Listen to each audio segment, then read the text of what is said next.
everyone, my name is Grace and welcome to this episode of Gracie, the Kenyan Diaspora and Returnee. For those of you who are listening to us for the first time, we're so glad that you've joined us. This podcast is a forum for discussing everything diaspora and life as a returnee.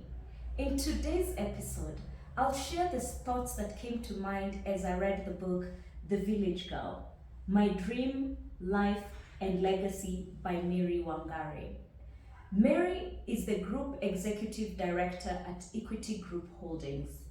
She's also a mother to 3 daughters, a sister to 5 siblings, a mentor and friend to many.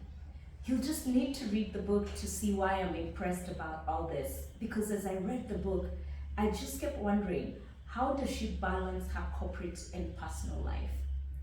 In the book, Mary shares her story as a village girl born to a peasant mother and how she got to where she is.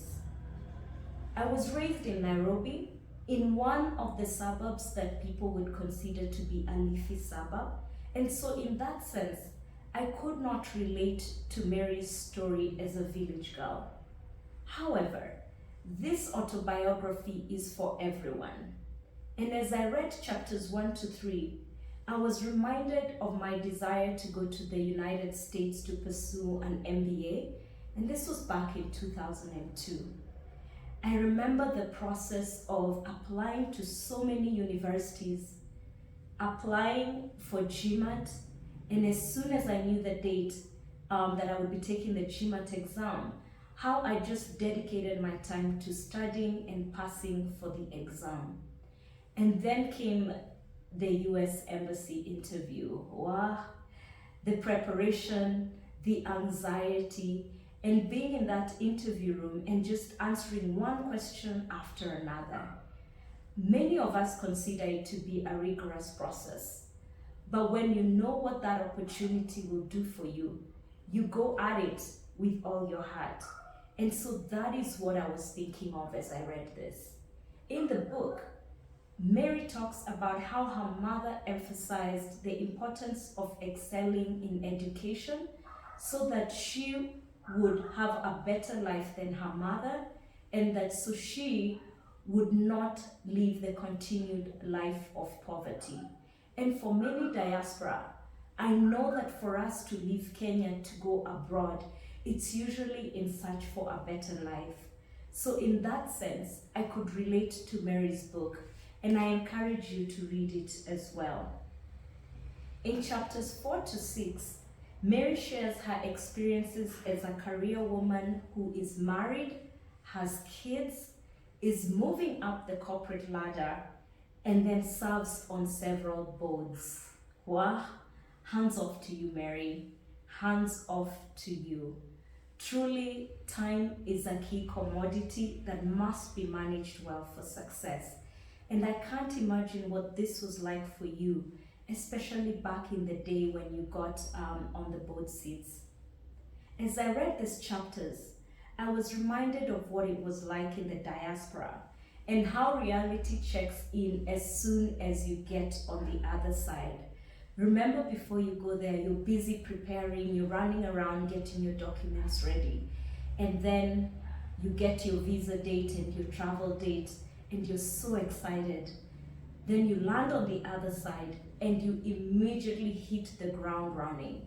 If you went there to study, you start learning how to juggle school and work for many of us. If you went there to work, you're immediately looking for jobs if you didn't already have one. And then for many, they start taking care of their family back home.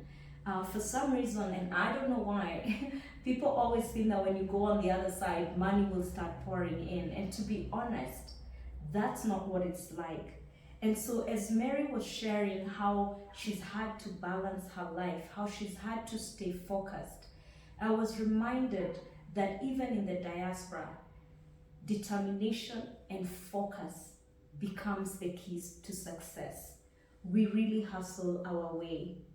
In chapter 6, Mary shares a Winston Churchill quote, which states that success consists of going from failure to failure without losing enthusiasm.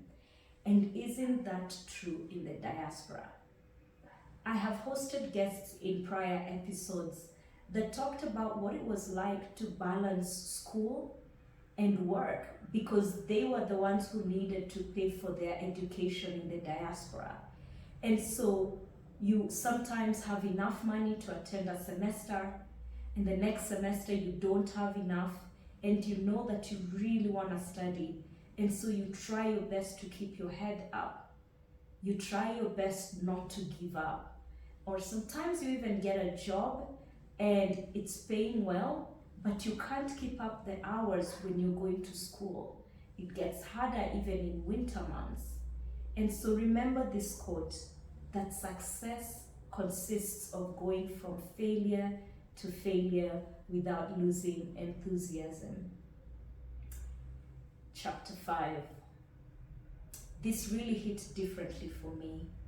In the book, Mary talks about earning a seat in the boardroom.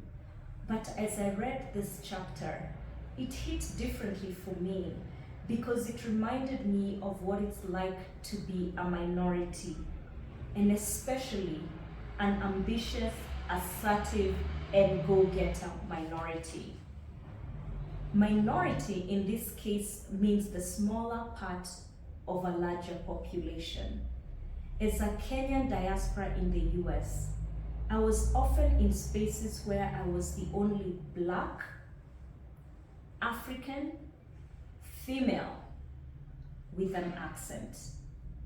This was common where I went to university in Bloomington Normal, Illinois, that's 2 hours south of Chicago, and also where I started my banking career in Boise, Idaho. Yes, Boise, Idaho. Imagine that. And to be successful in such environments, I quickly learned to speak up and to pronounce my words in certain ways so that I could have a captive audience. The Kenyan accent would have to go away, and the twang, as we call it, had to kick in. Because in the absence of that, people who especially were not accustomed to hanging out with foreigners misunderstood an accent for illiteracy, like I was not learned. On top of that, I quickly learned that I needed to maintain eye contact. You see, in the American culture, maintaining eye contact shows honesty, like you're not hiding anything. And in addition to that, when I got to corporate and the higher up I moved, I learned to be straight to the point, to say exactly what I meant and in the shortest time possible. And that is what earned me credibility and recognition in the workplace, especially my last job there in the ultra high net worth space. Now compare this to our Kenyan culture. I spoke of speaking up, pronouncing your words clearly, maintaining eye contact, and being straight to the point. Isn't this the opposite of what we were taught growing up? And for me, I went to the US when I was 22. I returned back home to Kenya 15 and a half years later when I was 37. So I would say that my adulthood was formed in the diaspora. So I come back home, and now I'm still in a corporate environment, but some of the traits that I picked up in the diaspora may not necessarily work for me here. And boy, oh boy, am I learning that and teaching myself to unlearn and relearn. Because in banking in Kenya, we have the Kenyan culture, and those are things that we need to navigate. So I dedicate these chapters and I recommend them to any diaspora who has returned back home. So should I call them a returnee? To any returnee who has come back home and is struggling to balance their prior life, their authentic self in the corporate culture in Kenya. These chapters will really help you. Then there's chapters 7 to 9. And those ones talk of gratitude and reaching out to lift others and living a life of kindness. In chapter 7, Mary shares Oprah Winfrey's quote, where she says that you cannot continue to succeed in the world and have a fulfilling life unless you choose to live your life in the service of others and to give back what you've been given. That's how you keep it, that's how you get it, and that's how you grow it. These chapters reminded me of Maslow's hierarchy of needs too. And I got to reflect on my personal life, that at one point, I was just doing everything I can to meet my basic needs.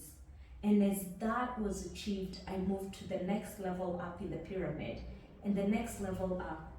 And it got me thinking of just how important it is that as we get blessed with more and more, to remember to give back to the less fortunate. Obviously, there's balance, and I know for you in the diaspora, you may need to have boundaries, and Mary actually talks about it in the book too, so that people don't take advantage of you. But remember to give back. Remember to connect back with the motherland, that place where you came from, and that place where your family and friends still live. The book is available on Nuria and Amazon. I'll share the links on our social media pages. And I encourage you to grab a copy and read it. I believe and I trust that it will inspire you, whether you're preparing to go to the diaspora, you're in the diaspora, or have returned back home. And after you read it, share your takeaways with others, because sharing is caring. Wow, Mary. This book has spoken to me, and it has inspired me in a new way that I didn't know was needed. It's very timely, and I thank you for writing the book. I hope you've all enjoyed listening. Please share your thoughts by commenting or sliding into our DMs. And with that, have a great day, afternoon, or evening, wherever you are.